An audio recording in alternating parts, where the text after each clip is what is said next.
Hello दोस्तों, नमस्कार। कैसे हैं आप लोग? उम्मीद करता हूँ ठीक होंगे, स्वस्थ होंगे, मस्त होंगे। दोस्तों, मैं प्रवीण। इसमें मैं आप लोगों को सीटेट का क्लास ले रहे हैं और इस समय पर मैं आपको सीटेट का पैटर्न में एनसीएफ 2005 भी लगातार पूछ रहा है क्वेश्चंस यहाँ से। और सीटेट के ज़्यादातर प्रश्न जो होते हैं एनसीएफ 2005 से ही रिलेटेड हैं। आपको मैं बताऊँगा एनसीएफ 2005। ठीक है। एनसीएफ 2005 को प्रोफेसर यशपाल समित या कमेटी की सिफारिश पे यह अधिनियम लागू किया गया। ठीक है। प्रोफेसर यशपाल समिति या कमेटी की सिफारिश पर यह चीज लागू किया गया। जब इसको लागू किया गया था तो इसमें 23 विद्वान हुआ करते थे। ठीक है। पाठ्यचर्या पाठ्यचर्या शब्द की उत्पत्ति लैटिन भाषा के कैरिकुलम, ठीक है, कैरिकुलम कैरिकुलम से लिया गया है। कैरिकुलम कहिए या लैटिन भाषा के कुरर शब्द से कहिए। ठीक है। कुरर का तात्पर्य होता है दौड़ का मैदान, जिससे एक विद्यार्थी दौड़ करके अपनी क्षमता को, मतलब दौड़ करके जैसे होता है ना फील्ड में दौड़ करके अपनी क्षमता या अपनी अधिगम को या अपनी सफलता को हासिल करना चाहता है। ठीक है। तो उसी के बारे में बताया गया। पाठ्यचर्या कलाकार रूपी शिक्षक के हाथ में वह साधन है जिसके द्वारा वह पदार्थ रूपी विद्यार्थी को अपने आदर्शों में ढाल देता है। कहने का मतलब क्या था कि पाठ्यचर्या कलाकार रूपी शिक्षक के हाथ में वह साधन है जिसके द्वारा वह, मतलब विद्यार्थी को पदार्थ मान लिया है, ठीक है, अपने आदर्शों को, ठीक है, अपने गुण को, अपने कलाकारी को और अपने ज्ञान को, अपनी क्षमता को जा करके विद्यार्थी पर डाल देता है। ठीक है। वह क्या कहता है? वह शिक्षक है। ठीक है। एनसीएफ 2005 के कुछ उद्देश्य भी हैं। एनसीएफ 2005 के कुछ उद्देश्य भी हैं। ठीक है। देखिए मैं प्यारे बच्चों, मैं आपको यही बार बार कहना चाह रहा हूँ कि एनसीएफ 2005 से जितने भी पर्डोलॉजी के क्वेश्चन होंगे एनसीएफ के बेस पे पूरे क्वेश्चन आपसे बनने हैं। जितना मैं दे रहा हूँ इसको आप कंटेंट बना करके नोट्स करिए और यहीं से एग्जाम में पूरे क्वेश्चन आप सॉल्व करेंगे। प्यारे बच्चों, इस समय पर एनसीएफ 2005 की जो कंटेंट है इसको अच्छा ढंग से पढ़िएगा। एग्जाम में यहीं से क्वेश्चन बनेंगे, कैसे क्वेश्चन करना है। ठीक है। एनसीएफ 2005 के मार्गदर्शन क्या है कि शिक्षा को बालक के बाहरी ज्ञान से जोड़ना। किताबी ज्ञान हमें नहीं देना है। बालक को हमें किताबी का कीड़ा नहीं बनाना है। ठीक है। बालक को हमें किताबी का कीड़ा नहीं बनाना है, उसको हम बाहर से रिलेट करके पढ़ाएं। जो भी चीज़ हम बालक को पढ़ाएं उसे हम बाहर मतलब जो अपने दैनिक जीवन में कर रहा है, चल रहा है, फिर रहा है, घूम टहल रहा है, खा पी रहा है या कहीं दृश्य देख रहा है, तो उससे हम कहीं ना उदाहरण लेते हुए उस चीज़ को समझाते हुए चलना है। ठीक है बच्चों। देखिए, शिक्षा को रटन प्रणाली से मुक्त किया जाए। देखिए, शिक्षा को रटवाना मत, कभी भी बच्चे से शिक्षा को रटवाना नहीं। हमें वो चीज़ ज्ञान कराना है जो अस्थाई होता है, जो अस्थाई होता है। आप जरा सोचिए बच्चों, जब आप भी कहीं पढ़ते हो या रटते हो कोई चीज़ को, जब आप कोई चीज़ रटते हो तो वो दिमाग में जल्दी आ जाता तो है, लेकिन तुरंत वह दिमाग से गायब हो जाता है। क्या होता है बच्चों? गायब हो जाता है। क्यों? क्योंकि आपने रटा है। तो हमें बच्चों को अस्थाई शिक्षा देना है। अस्थाई शिक्षा मतलब हमें रटवाना नहीं है, उनको दिमाग में फिट करके और एग्जाम्पल्स के माध्यम से बाहर के जीवन को जोड़ करके हमें सिखाना है। बात समझ में आ गई होगी, है ना।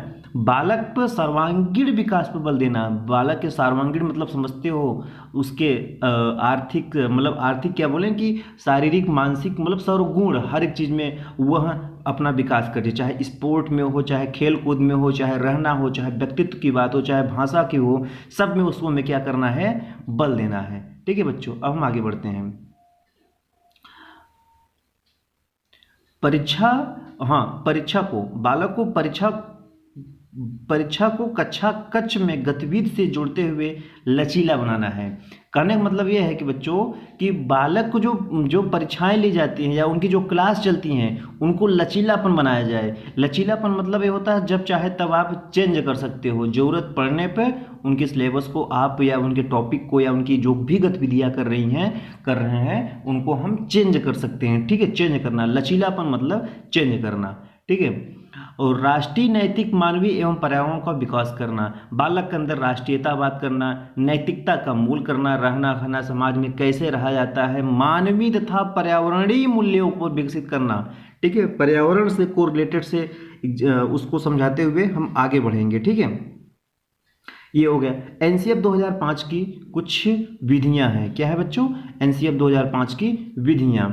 ठीक है, करके सीखना, कोई चीज़ अगर आपने प्रैक्टिकल करके सीख रहे हो, ठीक है, प्रैक्टिकल करके सीख रहे हो, जैसे मान लीजिए कि कुछ एग्जांपल ले लीजिए, जैसे मान लो कोई चीज़ ये चीज़ बना, ठीक है, हमने बोला कि इसका मान कितना हो, इसको बनाने में 5 मिनट लगा, तो आप कैसे मानोगे? प्रैक्टिकली मतलब हुआ है कि आप इसको खुद बनाइए। ठीक है, इसको आप खुद बनाइए, ठीक है, इस सर्किल को खुद बनाइए, तब देखिए कितना मिनट लगता है, तब कहोगे हाँ 5 मिनट लगाना। फिर कहोगे अपने से, जब कहो 5 मिनट लगा तो आपने कहोगे मैंने करके सीखा।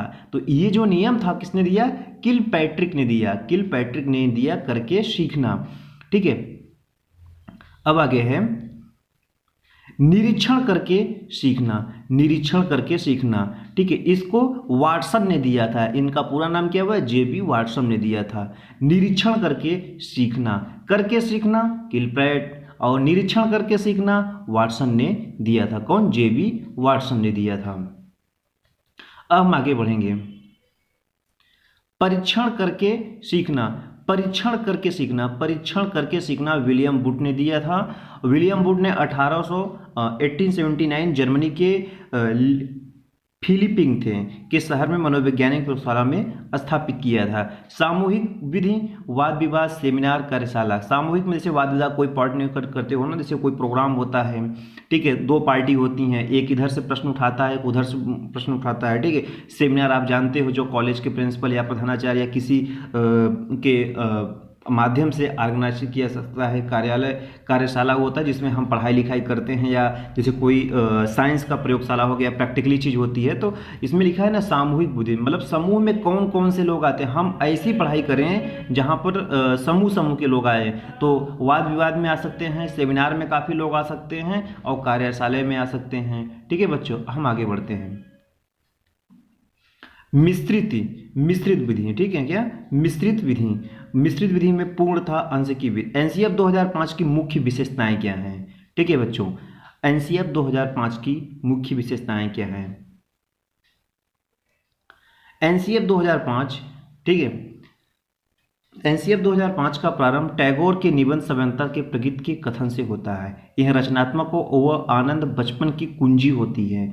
मतलब कहता क्या है कि टैगोर जी कहते हैं कि बालक में रचनात्मक क्रिएटिविटी होना चाहिए। ठीक है, रचनात्मक मतलब है कोई चीज़ वो हम बनाएं, खुद का प्रयोग करें, खुद से सीखे, बालक को खुद से सीखने की क्षमता दीजिए। ठीक है, तो ये रचनात्मक होगा। और आनंद की कुंजी है, जब बालक कोई चीज़ रचना करता है, अगर वो अपने से कोई चीज़ बना लेता है तो वो उसके अंदर आनंद की खुशी, मतलब उसके पास बचपन की या आनंद की, मन में बहुत खुश होता है बालक कि मैंने ये काम कर लिया।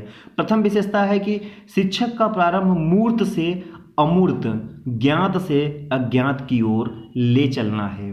देखिए, आप सपोज करिए आप टीचर हो, ठीक है, आप सपोज करो टीचर हो, आप बच्चों को पढ़ाने जा रहे हो, तो आप बच्चों को, लिखा क्या है, शिक्षक का प्रारंभ मूर्त से अमूर्त, ज्ञात से अज्ञात की ओर। मूर्त का मतलब होता है बच्चों जो चीज़ हम देख सकते हैं, जिसको हम देख सकते हैं, छू सकते हैं। ठीक है, देख सकते हैं, छू सकते हैं, देख सकते हैं, एक सेकंड रुकिए, ये मूर्त हो गया ना, जिसको हम आप देख सकते हैं, ठीक है, देख सकते हैं और छू सकते हैं, ठीक है। अमूर्त का मतलब होता है जिसको नहीं देखा जा सकता, नहीं देखा जा सकता, नहीं देखा जा सकता, ठीक है, ये हो गया। और ज्ञात से अज्ञात की ओर पढ़ाएं, हम बालक के अंदर जो उसके पूर्व ज्ञान को आंक लेंगे, उसको क्या चीज़ आता है कि नहीं, मतलब उसको कुछ आता है कि नहीं उस टॉपिक में जो हम पढ़ाने वाले हैं, ठीक है। तो ज्ञात से अज्ञात की ओर, पहले हम उसके जो वो जानता है पहले हम उसको बताएंगे, फिर अज्ञात की ओर क्या हुआ कि जो नहीं जानता उसको बाद में बताया जाएगा, ठीक है। बात समझिए, एक बार फिर से कहता हूँ, मूर्त से अमूर्त, मतलब जो बच्चा पहले जो क्या जो देख सकता है, ठीक है, जो देख सकता है, अनुभव कर सकता है, छू सकता है, उसको मूर्त बोलते हैं। अमूर्त जिसको नहीं देखा जा सकता। ज्ञात ये है कि जो जो तुम्हें ज्ञान है हम उसी से पहले पढ़ाएंगे, जो तुम्हें आता है हम पहले उसी से पढ़ाएंगे। अज्ञात जो नहीं पता है उसको बाद में पढ़ाएंगे, ठीक है बच्चों, ये हो जाए प्रथम विशेषता है। अब आगे देखिए,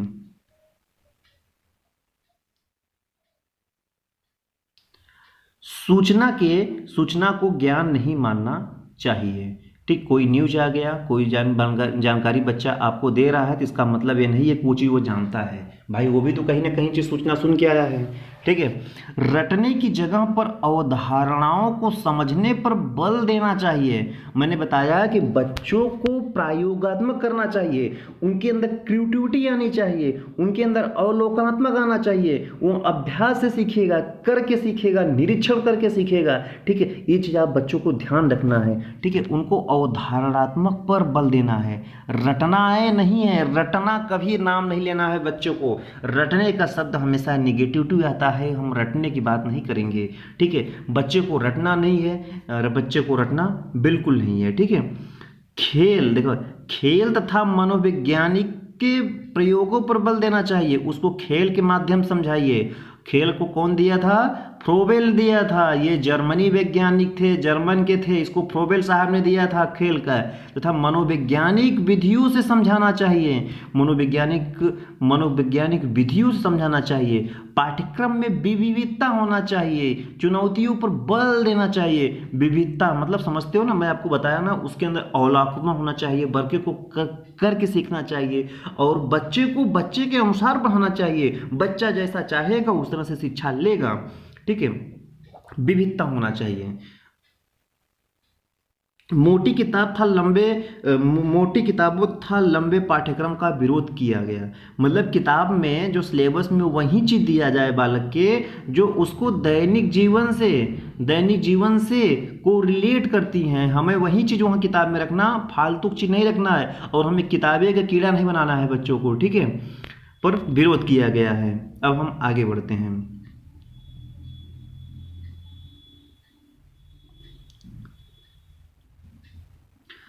कक्षा में अनुशासन के लिए आत्म अनुशासन तथा सुझाव एवं दंड का विरोध किया गया है। देखिए प्यारे बच्चों, क्लास में छोटे तो बच्चों ही आप जानते हो 1 से 5 की बात कर रहा है, तो इसमें क्या है कि अगर बालक 1 से 5 मतलब बच्चों के 6 से 14 साल का बच्चा है, ठीक है। अब देखिए इसमें क्या है कि कक्षा में अनुशासन के लिए अगर बच्चा कोई उद्दंडपन कर रहा है, कुछ भी कर रहा है, ठीक है, हमें बच्चा कुछ भी करे क्लास में, हमको उसे दंड नहीं देना है, ठीक है। दंड का विरोध किया गया है, दंड हमें बिल्कुल नहीं देना है। उसको हम समझाएंगे प्यार से, दुलार से, ठीक है। उसको उसके ध्यान को आकर्षण करना है हमको, ठीक है, उसको दंड नहीं करना। आप जरा सोचो बच्चों कि आप अगर एक बच्चे होते, जब आपके टीचर कभी दंडित करते तो आप ये सोचते थे ना, टीचर हमको मारे हैं, हम कॉलेज नहीं जाएंगे, ऐसा सोचते थे कि नहीं? तो वही चीज़ें है, वही चीज़ कोरिलेटेड करके यहाँ पे चलना है, ठीक है। समावेशी शिक्षा पर बल दिया गया है। समावेशी शिक्षा क्या है? इसमें सभी तरह से, चाहे वह विकलांग हो, चाहे वह आर्थिक परिस्थिति किसी भी तरह का निर्धन छात्र हो, उसको हम सबको बराबर लेकर के शिक्षा पर बल दिया गया है, ठीक है। किसी के साथ भेदभाव नहीं किया गया है। विकलांगता समाज द्वारा निर्मित है, ठीक है। एक बालक की असफलता पूरी व्यवस्था, शिक्षा व्यवस्था को असफलता को दर्शाती। एक बालक की असफलता शिक्षा पूरी शिक्षा व्यवस्था को असफलता दिलाती है, ठीक है। हम आगे बढ़ते हैं। ये हो गया आपका एनसीएफ 2005 पढ़ा दिए, और सामूहिक भी पढ़ा दिए, मिश्रित पढ़ा दिए, सूचना ज्ञान नहीं मानना चाहिए, ये भी आपका हो गया। और ये हो गया, हाँ एक बालक की असफलता पूरी व्यवस्था को असफलता दर्शाती है। ठीक है। प्रति सप्ताह एक पुस्तकालय कालांश होना चाहिए जिसमें स्वयं पुस्तक चुने। बालक के सामने प्रति सप्ताह उनके पास पुस्तकालय का एक कालांश होना चाहिए। ठीक है, जिसमें ढेर सारी किताबें होती हैं। ठीक है, और जिसमें बालक स्वयं, मैं बताया ना, बालक की शिक्षा, ठीक है, एनसीएफ 2005 में बालक की शिक्षा बालक के अनुसार होना चाहिए। ठीक है, उसमें टीचर को किसी तरह से उनको फटकार नहीं होना चाहिए। टीचर को एक फ्रेंडली के रूप में, टीचर को एक फ्रेंडली के रूप में, एक फ्रेंडली मतलब दोस्त के रूप में होना चाहिए। तभी जा कर के बालक अपने शिक्षक से पूरा खुल के, हाव भाव के रह करके उनके साथ शिक्षा अधिगम करेगा। ठीक है बच्चों, इसे ध्यान देना है आपको। अब हम आगे बढ़ते हैं। पाठ्यक्रम में आए हुए अप्रत्यक्ष अवलोकन शारीरिक शिक्षा पर विशेष बल दिया गया है।